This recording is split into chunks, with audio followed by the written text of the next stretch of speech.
Previously on the kids' table. This is what happens when you call me little. Seeking to free the goddess of knowledge Ismiene, our heroes traveled to the city of Travestia. They had hoped to unlock the secrets of the mysterious Bibliothecaries Codex, but instead were attacked. He's got 3 targets. He's gonna one on each of you. Luckily, a warning from the goddess of creativity got Sophia there in the nick of time. You owe me. No, I don't. But now, can they figure out what to do next? Find out on this episode of Is everything all right up here? What? the kids' table.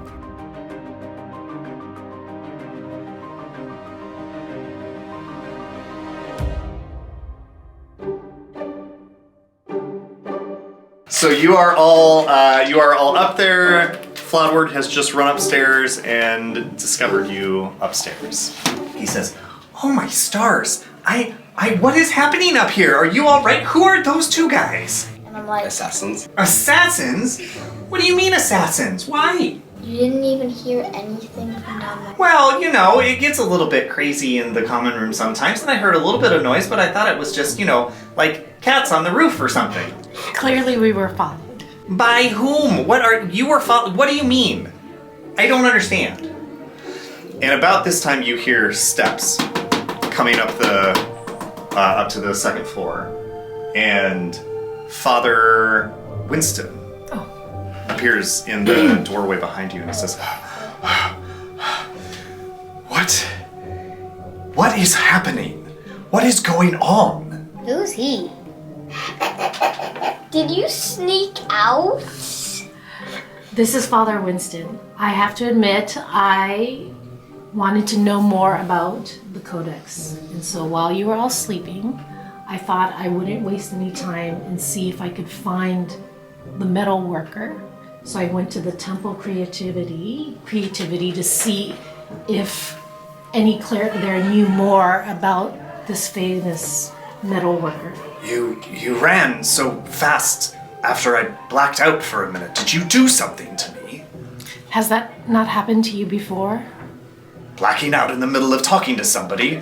Not since college. So you don't remember anything that happened while you blacked out? No, what happened?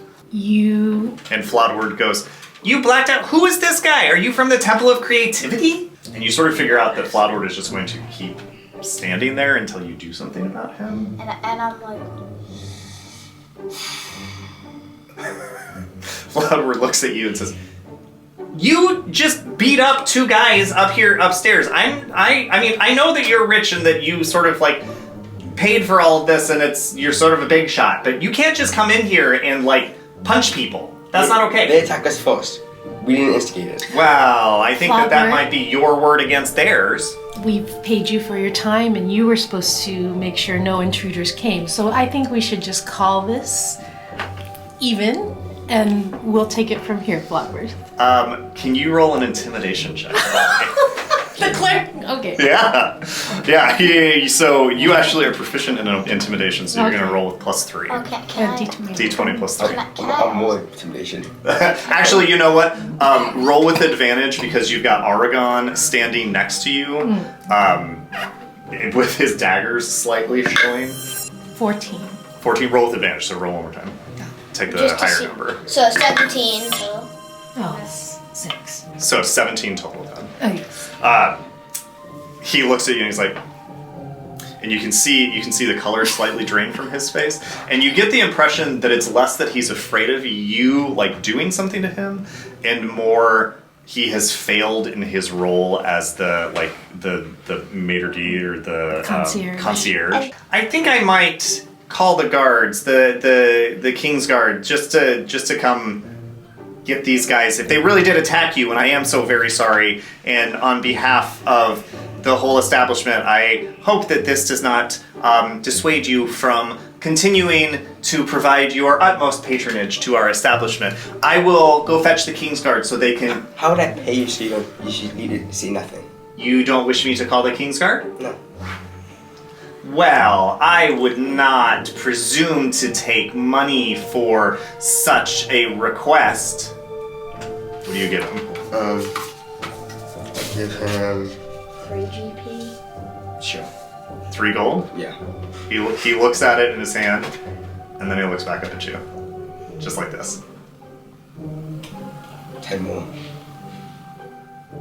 Well, I will return to my desk downstairs. Please let me if there another need arises.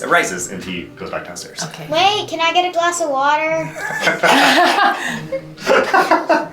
He does not appear to hear you as he goes downstairs. Father Winston looks at you and says, "So I blacked out in your presence, and you just bribed the concierge of one of the more upscale establishments in the Red District to overlook your beating up these two unconscious men." So, Father Winston, I look around to make sure everyone's in agreement, but with the utmost of discretion, we don't want to cause alarm where there doesn't need to be alarm. But you were taken over by a voice Who knows? that warned me of danger, great danger. And I'm not sure, I'm curious to know if that will happen again with you in our presence. A voice warned you of danger. My voice? It was not your voice. It is very hard for me to trust you right now. What is going on? Okay, and this is where I decide how forthcoming I'm supposed to be. Something like that. I think we should carry this conversation more privately back at the temple. Yes, I would feel safer if I were back at the temple, I think. You four do what you need to do, but come find me back at the Temple of Creativity if you wish to continue this, whatever this is. And he turns around and he walks out. The four of you talk to Flodward about the two assailants, and he very happily, almost too happily, is like, "Oh yes, I will definitely take care of that for you. Absolutely, I'll make sure that that is taken care of. Your rooms are cleaned and pressed, and make sure that nothing else bad can at all happen to you here. Thank you so much for your patronage, and have a lovely night." Remember. What done for? So the four of you trek back to the Temple of Creativity. It is the dead of night at this point. Very few people on the streets. You see a couple of Kingsguard everywhere, down some of the corners. But it's not a very long walk to the Temple of Creativity. You go through that same little door into that same little lobby area, and Father Winston is sitting there behind the desk. He has been shuffling through some papers, and then he puts them back down, and he looks up at you very formally and says, "Yes, may I help you?" Like he doesn't know us, or No, like he is mad. Oh, like he is I was not. He does not trust you. What he knows about you is you came to him at night, asked him some kind of weird questions.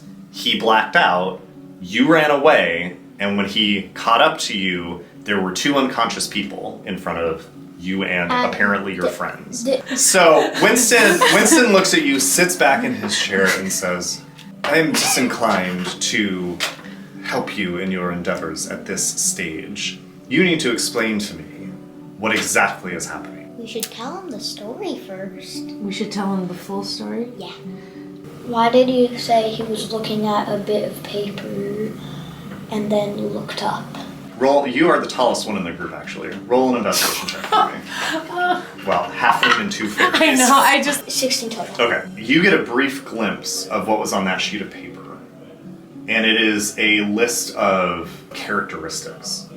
And just very briefly before he shuffles it back under, you see okay. fairy listed. Or actually, what you see listed is two fairies. Okay, I keep this a secret. Okay. You keep it a secret. I don't want to say it in front of Father Winston, and I don't want to worry you Fair two. point, fair Okay, point. fair. Sidebar with my group again. You kept everything. Winston says, "No, yes, please, just use my lobby for your secret conversations about me." Okay. He's getting less and less Less and trusting less- of you okay. as this goes on. I have found him to be trustworthy. Everything that I did to investigate earlier this evening says he's trustworthy. So I think we need to trust him at this point. What do you? You've done your test. How? Anything else? He's losing patience. So I think we need to just share with him. Let's just get on with this. Okay. You have one chance, and before I kick you out and call the Kingsguard, what is going on? Father Winston, we apologize. We understand how alarming this mayhem, this whole evening has been and concerning has been. So, truth be known, the bibliothecary. Bibliothecary. Say it one more time. Say it. Bibliothecary. Bibliothecary. There Bibliothecary. Yep. Okay. The bibliothecary, we saw him, and unfortunately, like, we were in a battle with spiders and he did not make it, but before he perished, thank you. Before he perished, he gave us, he told us that our group was the ones who were going to be able to help the followers of knowledge. And he gave us a codex that we have not been able to figure out, but we knew we needed to come here to Trivestia. We knew that it was our group. He described to us exactly who we were and said we were the ones to come with this codex to Trivestia to help and find the followers of the Temple of Knowledge. We just know that we're in great danger and that we need to, with great haste, find out what's in this codex. Wait, and I'm gonna show him the codex. So you pull out the codex and you present it to him. He takes it in his hands and he looks at it and he says, "This is very fine workmanship. You say you got this from the bibliothecary. Yes. Roll a persuasion check for me." Oh, not very persuasive. 12. So he looks like holding the codex in his hand, you can see something shift in him slightly, but he's still not convinced that the four of you are good. What happened while I blacked out? What did you do to me? Honestly, I didn't do anything. I was so eager to hear what you were going to say and for us to go find the metal worker. You blacked out, your eyes turned golden. White? White? Golden or white? Golden. I mean, all I can remember is your eyes turned golden, and all of a sudden a voice that was not yours, a female Probably a voice, dog? came out of you. He gets very quiet and he shuffles through his papers again and pulls out a specific paper, the one that you saw him stuff back in. And you can see more clearly now. On the paper is a list. Dragonborn, Halfling, two fairies, Goliath. And he looks at you, sort of stunned a little bit, and he says, I look a little worried, but I try not to show it. "That wasn't my voice. That was the voice of my goddess, Dlovis, the goddess of creativity. But that's not possible. Nobody has heard from the goddess in 2 years, since the Great Silence. You're telling me that my goddess spoke through me to you, a follower of a different god." We don't know what's going on. All we know is that all the gods have stopped talking, and Well, clearly not. One of them spoke to you. And he sighs and he looks down at this paper and he turns and he kind of slides it across the table to you, kind of throws it across the table to you. There's a frustration, there's a fear in what he does, and you can see what is written on it. And he says, "This list was discerned by our clerics painfully over the last 2 years. The goddess has not spoken, but these are the signs, the symbols that we have been able to glean from our work in the last 2 years of silence. That is all she has been able to communicate to us, is this list of you all, apparently." so it can't be a coincidence that your cleric spent 2 years gleaning this information, and the bibliothecary also said to us exactly what you found. It can't be coincidence. If you are who you say you are, and if the goddess spoke the way that you say she did, I guess I have no choice but to trust you. What would you have of me? You can see that he is still not angry, frustrated. You can see he's not okay with everything that's happening, but he doesn't know what to do exactly. And this list that he had been given of people to look for, of something, it has spooked him. What would you have of me? I think the codex is of our greatest concern. So if we could go together to talk to the metal worker to see what more we can find out. There is one metal worker here tonight, a half-orc by the name of Grizz Keenbrand. I shall take you to him forthwith. And he picks up the codex and stands up and walks into the inner workings of the temple. You sort of pass by the main gathering chamber. You get a quick glimpse into it, and it's gorgeous, just the way that the outside of the temple is. But he doesn't lead you into there. He leads you further into sort of the bowels of the temple, and you can see all sorts of rooms set up for different sorts of creative works. There are padded rooms where musicians can play and not bother anybody else. There are rooms with shelves and desks and quills for writers. There are rooms with easels, with canvases ready, paints on stands for artists. But he keeps leading you down and down and down until you get to a portion of the temple where it is warm and hot. And you can hear, as you get closer, the sort of clang, clang, clang Oh, yeah, of that makes sense. That it's metal hot. being worked. And you walk into this open room that's got a number of different workstations, but a forge in the middle of it. Nobody else is in there except this half-orc, very big, very tall half-orc man with a hammer, banging something out. Grizz, I have people here to speak to you. And the half-orc bangs one more time, and then he turns around and looks at all of you and says, Winston, you said I could have this place for the night without being disturbed. And Winston says, yes, I apologize, temple business, I'm sure you understand. They just have a few questions for you.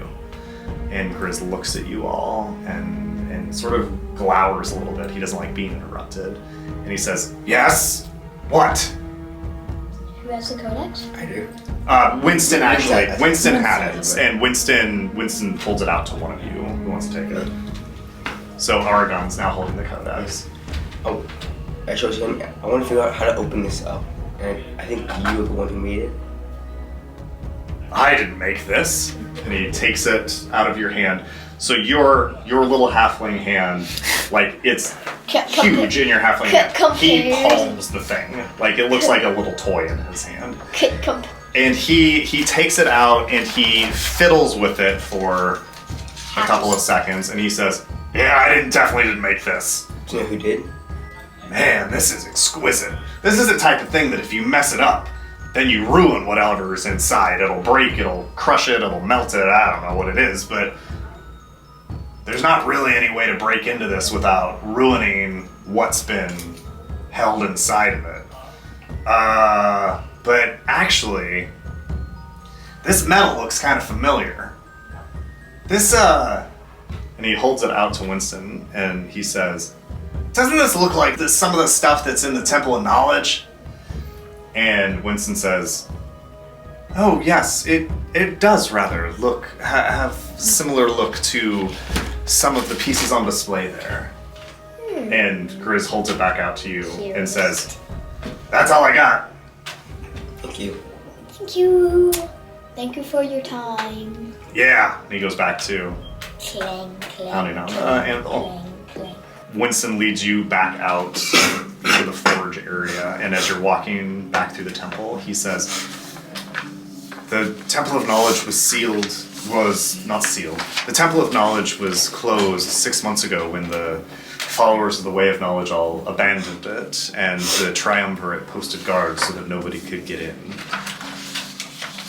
Well, given that I'm yawning since I'm tired and a little grumpy since I'm awake. Yeah.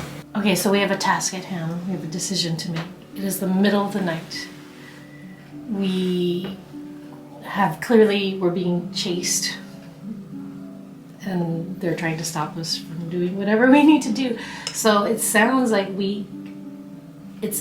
because the Codex is reminiscent of things that are in the Temple of Knowledge, maybe the answers lie inside the Temple of Knowledge, or library. So it's the middle of the night, though. Are we going to still try and get an audience with the king, or do we feel like it's urgent and we need to sneak in tonight in the middle of the night? And remember, right now you are all not 100%.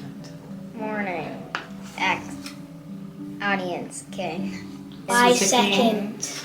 And Argon, either way, that gives you time to still case it before we ask. And that way we'll be prepared. Okay. So the four of you go back to the tavern. And so finally, our heroes get to bed down for a long rest, safe from attacks and prophecies and bad dreams. I hope there were no other incidents last night. Good, I'm so glad. But come tomorrow, they'll have a new challenge, an audience with the Red King. How may I, King Tristram, serve you this day? Do they have the diplomatic skills needed to talk their way into the Temple of Knowledge? But also, my king, the bibliothecary, we have seen him and he has unfortunately died. Or will they have to trade something dear in order to unlock the door? He might not be trustworthy with the secret of the Codex. Find out on the next episode of It's very weird. The Kids Table.